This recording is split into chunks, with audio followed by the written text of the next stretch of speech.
Today, I will be reading Walt Disney's classic storybook, The Three Little Pigs.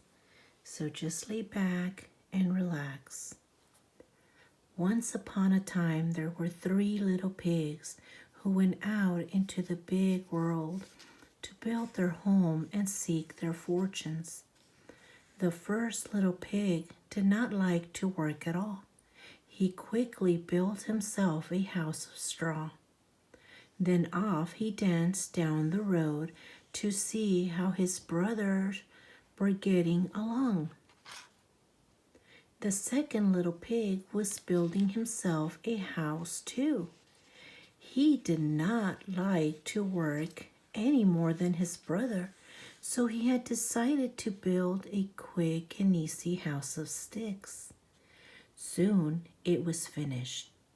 Now the second little pig was free to do what he liked. And what he liked to do was to play his fiddle and dance. The second little pig danced and sang, "I built my house of sticks, I built my house of twigs. With a hey diddle diddle, I play on my fiddle and dance all kinds of jigs." Soon he came upon the first little pig, who began to dance with him, playing their flute and their fiddle. The two little pigs danced down the road together to see how their brother was getting along. The third little pig was a serious pig.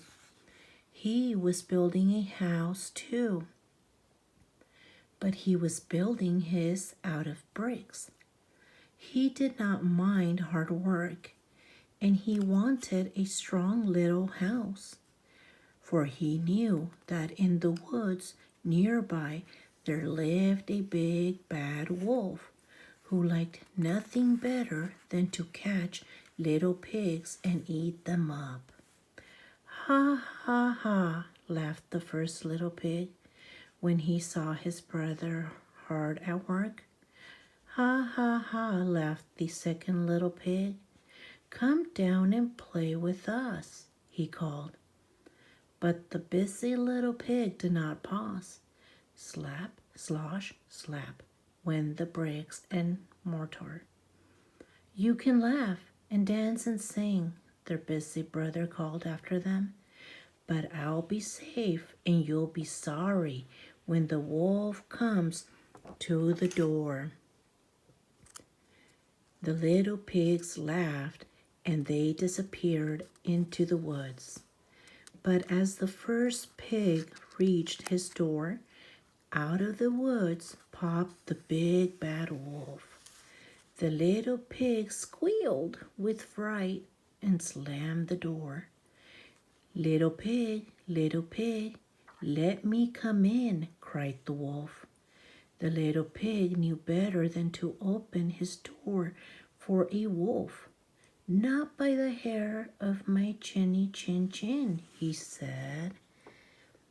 "Then I'll huff and I'll puff and I'll blow your house in," roared the wolf, and he blew the little straw house all to pieces. Away raced the little pig to his brother's house of sticks. But no sooner was he in the door than the big bad wolf appeared. "I'll fool those little pigs," said the big bad wolf when the pigs would not let him inside.